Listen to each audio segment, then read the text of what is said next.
Hello and welcome my dear students. It is the next video lesson of animal kingdom and आज के इस video lecture में हम next phylum को पढ़ने वाले हैं which is phylum Arthropoda. Last video में हमने फाइलम एनेलिडा को कवर किया था और एनेलिडा के बाद हम फाइलम अर्थ्रोपोडा को पढ़ने वाले हैं और ये हमारे एनिमल किंगडम का सबसे लार्जेस्ट फाइलम है, यानी कि अभी तक का सबसे बड़ा फाइलम है। यानी कि जितनी भी एनिमल की स्पीशीज हैं उनमें से सबसे ज़्यादा स्पीशीज फाइलम अर्थ्रोपोडा के मेंबर की है। सो इस वजह से ये बहुत इंपॉर्टेंट फाइलम है। सो चलिए इस वीडियो को स्टार्ट करते हैं। बहुत पेशेंटली देखिएगा, मैं सारे के सारे साइलेंट फीचर्स को आपको वन बाय वन एक्सप्लेन करने वाला हूँ। सो चलिए स्टार्ट करते हैं। फर्स्ट ऑफ ऑल जो हमारा मेन इंपॉर्टेंट पॉइंट तो यही बता रहा है that this is the largest phylum of animal kingdom which include insect. तो हमारे एनिमल किंगडम का सबसे बड़ा फाइलम है और इसमें मोस्टली क्या आ जाते हैं, इंसेक्ट, यानी कि जितने भी कीड़े मकोड़े हैं, जितने भी जो स्मॉल साइज क्रीचर हैं, स्मॉल टू मीडियम साइज के जो क्रीचर्स हैं, वो सारे के सारे फाइलम अर्थ्रोपोडा में आ जाएंगे। And over 2/3 of all named species on earth are arthropods. यानी हमने अर्थ पे अभी तक जितनी भी स्पीशीज खोजी हैं, जितनी भी स्पीशीज हमने आइडेंटिफाई की हैं, उनमें से जो 2/3 स्पीशीज हैं वो केवल किसकी हैं, अर्थ्रोपोडा के मेंबर की। तो सोच लीजिए कि कितना बड़ा फाइलम है ये, कितने सारे एनिमल्स या ऑर्गेनिज्म इनमें देखने को मिलेंगे हमें।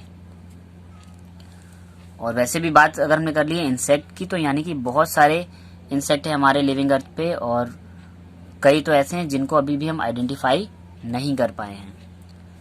सो चलिए इनके हैबिटेट की बात करें। सो दे में बी एक्वेटिक, यानी कि ये तो पानी में रहने वाले होंगे, और टेरेस्ट्रियल यानी कि ज़मीन पे भी होंगे, कहीं पे फ्री लिविंग भी होंगे और कहीं पे पैरासाइट भी होंगे, यानी कि किसी दूसरे एनिमल की बॉडी पे एज अ पैरासाइट भी रह रहे होंगे। और एक्वेटिक कंडीशन में ये दोनों में देखे जाते हैं, यानी कि मैराइन एंड फ्रेश वाटर दोनों कंडीशन में, यानी कि समुद्र का खारा पानी हो चाहे नॉर्मल नदी का फ्रेश वाटर हो, ये दोनों जगह पर देखने को मिल सकते हैं। नाउ इनकी सिमेट्री की बात करें तो बॉडी इज बाइलेटरली सिमेट्रिकल, यानी कि अगर हम बॉडी को कट करें तो लेफ्ट और राइट इक्वल हाफ में डिवाइड किया जा सकता है। ट्रिप्लोब्लास्टिक है, मींस तीनों की तीनों जर्मिनल लेयर प्रेजेंट हैं, ectoderm, endoderm and mesoderm, and with organ system level of organisation, यानी कि इनकी बॉडी में ऑर्गन सिस्टम डेवलप है, यानी कि कई सारे ऑर्गन्स मिलकर ऑर्गन सिस्टम बनाएंगे और एक पर्टिकुलर मेटाबॉलिज्म को रन करा लेंगे, लाइक डाइजेशन हो, एक्सक्रीशन हो, चाहे नर्वस सिस्टम हो, कोई भी बॉडी का सिस्टम हो। इसके बाद नेक्स्ट पॉइंट, बॉडी जो है इनकी that are metamerically segmented and coelomate. Metamerically segment का मैंने कई बार मतलब बताया था, जैसे कि लास्ट जो फाइलम एनेलिडा था वहाँ पे भी बताया गया था।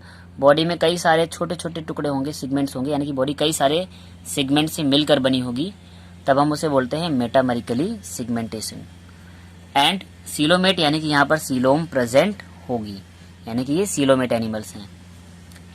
And most important point, their coelom is filled with blood called haemocoel, यानी कि वैसे तो सीलोम जो होती है वो चारों तरफ से मीजोडर्म से कवर होती है, बट साथ ही इनकी जो सीलोम होगी वो ब्लड से फिल्ड होगी, यानी कि इनकी सीलोम में ब्लड भरा हुआ होगा, और इस टाइप की सीलोम को बोलते हैं हीमोसील। हीमो से टर्म आ रही है ब्लड की और सील से वर्ड आ रहा है सीलोम का, यानी कि ऐसी coelom that is filled with blood. इसके बाद बॉडी के स्ट्रक्चर की बात करें तो body is covered by chitinous exoskeleton, यानी इनकी बॉडी की जो बाहरी लेयर है, बॉडी का जो एक्सोस्केलेटन है वो कैसा है, काइटिनस है। काइटिन एक टाइप की हार्ड प्रोटीन होती है, यानी कि इनका जो बॉडी की जो आउटर कवरिंग है, आप देखिएगा जितने भी इंसेक्ट होते हैं वो बाहर से टच करने में थोड़े से टाइट लगते हैं, कड़े टाइप के लगते हैं, क्योंकि इनकी जो बाहरी लेयर है, जो एक्सोस्केलेटन है, वो काइटिन प्रोटीन की बनी हुई है। अब जैसे कि मैंने बोला ये मेटामेरिकली सिगमेंट है, यानी कि बॉडी में कई सारे सिगमेंट देखने को मिलेंगे। तो वैसे भी देखिए 3 सिगमेंट तो कॉमन ही होते हैं। कौन कौन से होते हैं, तो इनकी बॉडी में 3 मेन पार्ट होते हैं, हेड, थोरैक्स एंड एब्डोमेन, यानी कि सबसे ऊपर हेड होगा और यहाँ पे नेक देखने को नहीं मिलती है, हेड से जुड़ा हुआ बीच वाला पार्ट जिसको कि हम बोलेंगे थोरैक्स, और लास्ट लोअर पार्ट को एब्डोमेन। अब फाइलम अर्थ्रोपोडा को आर्थ्रोपोडा क्यों बोला गया है, इसके पीछे भी एक इनका यूनिक फीचर है जिस कारण से इनको आर्थ्रोपोडा बोला गया है, और वो रीज़न हम इस पॉइंट में क्लियर कर लेते हैं। They have jointed appendages. Jointed appendages का मतलब होता है इनके जो लेग्स वगैरह होते हैं वो जुड़े हुए होते हैं। आप किसी भी कीड़े मकोड़े इंसेक्ट के पैर देखिएगा तो आपको देखिए कुछ इस टाइप पे दिखेंगे, कई सारे सेगमेंट में वो होंगे, और लास्ट में जाके फिर उनके टेंटिकल ऐसे निकलते हैं। देखिए 1 2 3 4 ऐसे कई सारे जॉइंट्स हमको देखने को मिलते हैं, यानी कि इनके जो पैर हैं यानी कि जो अपेंडेजेस हैं वो कैसे हैं, जॉइंटेड हैं। और इन्हीं जॉइंटेड अपेंडेजेस की वजह से इस फाइलम का जो नाम रखा गया है आर्थ्रोपोडा। कैसे, अगर हम आर्थ्रोपोडा वर्ड को बाइफरकेट करें तो आर्थ्रो का मीनिंग होता है जॉइंटेड यानी कि जुड़े हुए, और पोडा का मतलब होता है पैर यानी कि फीट, यानी इनके जो पैर होंगे वो जुड़े हुए होंगे, और इन जॉइंटेड अपेंडेजेस की वजह से इस फाइलम का जो नाम है वो है आर्थ्रोपोडा। डाइजेस्टिव सिस्टम की बात करें तो डाइजेस्टिव ट्रैक्ट इज कंप्लीट, यानी कि पूरा माउथ से लेकर एनस तक का कंप्लीट डाइजेस्टिव सिस्टम देखने को मिलेगा। And they can feed upon all kind of food, ये हर टाइप के फूड पे फीड कर सकते हैं, चाहे वो फ्लैश हो चाहे घास वगैरह हो, यानी कि ये कार्निवोरस और हर्बीवोरस दोनों टाइप के हो सकते हैं। रेस्पिरेटरी सिस्टम की बात करें तो रेस्पिरेशन के लिए इनमें कई सारे मॉडिफाइड ऑर्गन हैं, क्योंकि जो फाइलम आर्थ्रोपोडा के मेंबर हैं वो हर जगह देखने को मिलेंगे, पानी में भी, ज़मीन में भी, फ्रेश वाटर हो चाहे मेराइन वाटर हो, पैरासाइट भी हो सकते हैं, फ्री लिविंग भी हो सकते हैं। तो अलग अलग इनकी लोकेशन के अकॉर्डिंग अलग अलग टाइप के रेस्पिरेटरी ऑर्गन हैं। Like respiration bye gills, example है प्रॉन। प्रॉन एक टाइप की फिश होती है, और फिश में वैसे भी जो रेस्पिरेशन है वो गिल्स के थ्रू होता है, तो गिल्स के थ्रू रेस्पिरेशन हो रहा है प्रॉन में। कहीं कहीं पे बुक गिल्स होते हैं यानी कि किंग क्रैब। बुक गिल्स का मतलब क्या होता है, यहाँ पर गिल्स में छोटी छोटी प्लेट लाइक स्ट्रक्चर बने होते हैं, और वो देखने में एक बुक के पेजेस की तरह अरेंज होते हैं। तो ऐसे गिल्स जो बुक के पेजेस की तरह लगते हैं देखने में, उन्हें बोल जाते हैं हम बुक गिल्स। और हमारे बुक गिल्स का जो एग्जाम्पल है वो है किंग क्रैब। और कई कई इंसेक्ट में हमको देखने को मिलता है ट्रैकियल सिस्टम, यानी कि माउथ जो है वो ट्रैकिया में ओपन होता है और ट्रैकिया से ट्रैक्यूल्स में, और इस तरह से ऑक्सीजन जो है बॉडी के अंदर ट्रांसफर होती है। नेक्स्ट इंपॉर्टेंट पॉइंट है इनका जो सर्कुलेटरी सिस्टम है दैट इज ओपन टाइप, यानी कि जो ब्लड है वो क्लोज्ड ब्लड वेसल में या कैपिलरीज के अंदर रन नहीं करेगा, ब्लड हमारे टिश्यू या सेल्स के डायरेक्ट कांटेक्ट में होगा। And blood is colourless called haemolymph, इनका जो ब्लड है इनमें कोई भी कलर नहीं होगा, और इस वजह से इन्हें बोला जाता है हीमोलिम्फ। देख लीजिए आर्थ्रोपोडा के नॉर्मली मैं आपको कॉकरोच का एग्जांपल लेता हूँ, कॉकरोच वगैरह कभी भी आप देखेंगे उनमें कोई भी ब्लड हमको देखने को नहीं मिलता, एक वाइटिश फ्लूइड निकलता हुआ दिखने को मिलता है, क्योंकि इनका जो ब्लड है वो कलरलेस होता है, ट्रांसपेरेंट होता है, और इस वजह से इनके ब्लड को बोला जाता है हीमोलिम्फ। नर्वस सिस्टम की बात कर लें तो nervous system consist of a nerve ring. अच्छा, ब्लड सब में ऐसा नहीं होगा, कुछ केसेस में जो है ब्लड में कलर देखने को मिलेगा, जैसे कि मॉस्किटोज वगैरह होते हैं, क्योंकि यहाँ पर कुछ इंसेक्ट में ब्लड पिगमेंट प्रेजेंट होते हैं। तो आर्थ्रोपोडा में जो ब्लड का जो कलरिंग पिगमेंट है वो है हीमोसाइनिन, इस बात को ध्यान रखिएगा। नॉर्मल मेमल्स में जो होता है हीमोग्लोबिन होता है, बट आर्थ्रोपोडा के मेंबर में हीमोसाइनिन है। तो अगर किसी भी इंसेक्ट में आपको कलर्ड ब्लड देखने को मिल रहा है तो इसका मतलब ये मत समझिएगा कि ये हीमोलिम्फ है, फिर वहाँ समझ लीजिए कि उनके ब्लड में हीमोसाइनिन पिगमेंट प्रेजेंट है, इस वजह से ब्लड में कलर देखने को आपको मिल रहा होगा।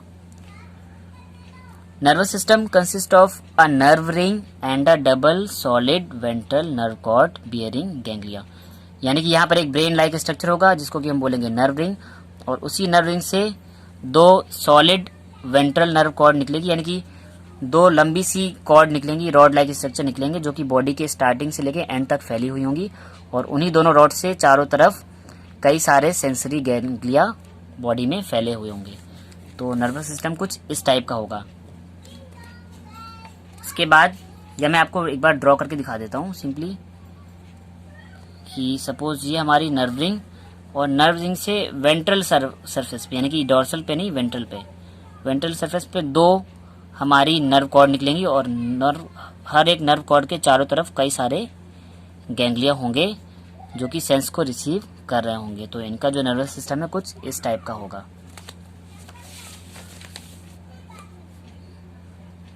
नेक्स्ट बात करें इनके सेंसरी ऑर्गन की, तो जैसा कि मैंने बोला ना, यहाँ पे वेरिएशन बहुत है, अलग अलग टाइप के इंसेक्ट हैं, अलग अलग टाइप के ऑर्गेनिज्म है, तो सेंस ऑर्गन भी अलग अलग होंगे। कुछ में हमको एंटीना देखने को मिलेंगे, कहीं पर आइज प्रेजेंट होंगी, और आइज दोनों टाइप की हो सकती हैं, कहीं पर कंपाउंड आई भी होगी और कहीं पे सिंपल आई भी होगी। सिंपल आई तो नॉर्मल आई होती है जो कि एक सिंगल सिगमेंट की बनी हुई होती है, और कंपाउंड आई ऐसी आई जो बहुत सारे छोटे छोटे टुकड़ों से मिलकर बनी होती है। उन स्मॉलर पार्टिकल को बोलते हैं ओमेटिडिया। तो बहुत सारे ओमेटिडिया को मिलकर जो आई बनी होगी उसे बोलेंगे कंपाउंड आई। तो आर्थ्रोपोडा में सिंपल और कंपाउंड दोनों टाइप की आईज देखने को मिलेंगी। कहीं कहीं पे स्टेटोसिस्ट भी होता है जो कि एक बैलेंसिंग ऑर्गन की तरह वर्क करता है, और एनल सर्काई भी एक इम्पॉर्टेंट सेंस ऑर्गन है जो कि हमने देखा था कॉकरोच में देखने को मिल जाता है। सो ये हमारे सेंसरी ऑर्गन हो गए। अब बात कर लें अगर एक्सक्रीशन की, तो एक्सक्रीशन के लिए मेन इम्पॉर्टेंट जो ऑर्गन है यहाँ पर वो है Malpighian tubules.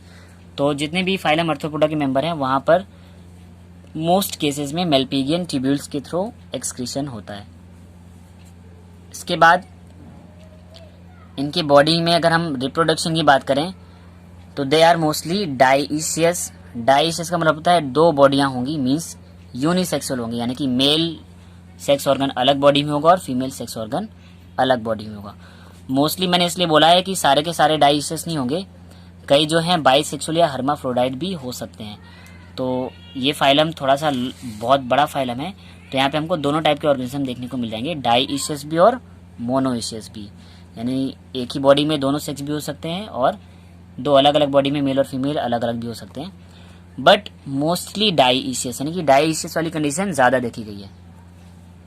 Same as fertilisation में भी हमको दोनों टाइप का देखने को मिलेगा, इंटरनल भी और एक्सटर्नल भी। So fertilization is mostly internal, but some aquatic organism have external fertilization. तो अधिकतर जितने भी ऑर्गेनिज्म होंगे उनमें इंटरनल फर्टिलाइजेशन होगा, यानी कि जो एग और ओवम है, स्पर्म और ओवम है वो बॉडी के अंदर आकर फ्यूज करेंगे। बट कुछ केसेस में एक्सटर्नल फर्टिलाइजेशन देखा जाता है, वो भी कब होगा, जब वो ऑर्गेनिज्म एक्वेटिक है, क्योंकि जितने भी एक्वेटिक ऑर्गेनिज्म होते हैं उनमें मोस्टली जो फर्टिलाइजेशन है वो बॉडी के बाहर वाटर स्ट्रीम में होता है, तो इस वजह से हम उसे एक्सटर्नल फर्टिलाइजेशन बोलते हैं। तो मोस्ट अमाउंट में हमको इंटरनल देखने को मिलेगा और कहीं कहीं पे एक्सटर्नल भी होगा। Same as condition they are mostly oviparous, यानी कि ये इनमें जितने भी ऑर्गेनिज्म होंगे वो लगभग अंडे देने वाले होंगे, ओविपेरस होंगे।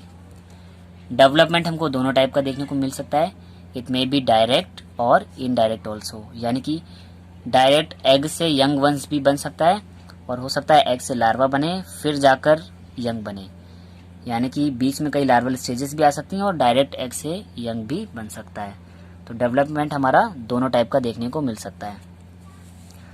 अब इनके एग्जांपल्स देखें तो भाई इतना बड़ा फाइलम है तो उसके एग्जांपल्स भी अलग अलग टाइप के होंगे। कई एनिमल्स जो होते हैं इन ग्रुप के हमारे लिए यूजफुल होते हैं और कई हार्मफुल होते हैं। तो कुछ इकोनॉमिकली इंपॉर्टेंट इंसेक्ट हैं, जैसे कि एपिस, जिसको कि हम बोलते हैं honey bee. Honey bee economically important क्यों है, क्योंकि यहाँ से हमको हनी मिलता है। बॉम्बेक्स मोराई, ये सिल्क वर्म होता है जिससे कि हमको सिल्क मिलता है और सिल्क से हम अपने कपड़े वगैरह जो हैं वो सिल्क के होते हैं, उनमें यूज़ होता है। लेसीफर जो है ये एक इंसेक्ट है, लैक इंसेक्ट, जिससे हमको मिलती है लैक, और जितनी भी गवर्नमेंट सील और जो स्टाम्प्स वगैरह होती हैं उसमें इस लैक का यूज़ होता है। कुछ हमारे लिए इम्पोर्टेंट नहीं होते हैं, कुछ एज अ वेक्टर होते हैं, यानी कि डिजीज़ को फैलाते हैं, लाइक एनाफिलीज, क्यूलेक्स और एडीज। और ये तीनों की तीनों जो हैं वो मॉस्कीटो की स्पेसीज़ है। एनाफिलीज जो कि मलेरिया कॉज करता है, एडीज येलो फीवर कॉज करता है और डेंगू कॉज करता है, ठीक है। तो इस तरह से ये तीनों की तीनों जो स्पेसीज़ हैं ये वेक्टर हैं, यानी कि कोई ना कोई बीमारी फैलाने वाली होंगी। कुछ हमारे ग्रेगेरियस पेस्ट भी होते हैं। ग्रेगेरियस का मतलब होता है कि ये बहुत लंबे से ग्रुप में रहते हैं, यानी कि एक साथ हजारों कीड़े साथ में होंगे, कहो करोड़ भी हो सकते हैं। और पेस्ट का मतलब ऐसा कि वो कीड़े जो कि हमारी फसल को नुकसान पहुंचाए। और एग्जाम्पल जो है इनका लोकस्टा, यानी कि लोकस्ट। और लोकस्ट का मतलब आप जानते हैं टिड्डी, और आप कई बार न्यूज़ में पढ़ते रहते होंगे जो टिड्डियां हैं सीजनल ये ट्रैवल करती हैं और ये करोड़ों की संख्या में एक खेत से या जो बढ़िया सा ग्रोइंग एरिया होता है वहाँ से निकलती हैं और वहाँ की सारी फसल को बर्बाद कर देती हैं। तो ये इसलिए ये एक तरीके से पेस्ट हैं जो कि हमारी फसलों को बर्बाद करते हैं। एक हमारा किंग क्रैब है जिसको कि हम लिविंग फॉसिल बोलते हैं। लिविंग फॉसिल इसलिए क्योंकि ये बहुत बड़े साइज का क्रैब होता है और ये बहुत रेयर देखने को मिलता है, इस वजह से हम इसे लिविंग फॉसिल बोलते हैं। सो ये थे फाइलम आर्थ्रोपोडा के कुछ important features. So I hope ये वीडियो आपको समझ आया होगा। सो आपको ये वीडियो कैसा लगा स्टूडेंट्स, प्लीज़ कमेंट करके बताएं। एंड अगर ये वीडियो आपको अच्छा लगा है तो इसे लाइक करें और सभी स्टडी रिलेटेड ग्रुप्स में शेयर करें ताकि ज़्यादा से ज़्यादा स्टूडेंट्स इस वीडियो को देख पाएँ।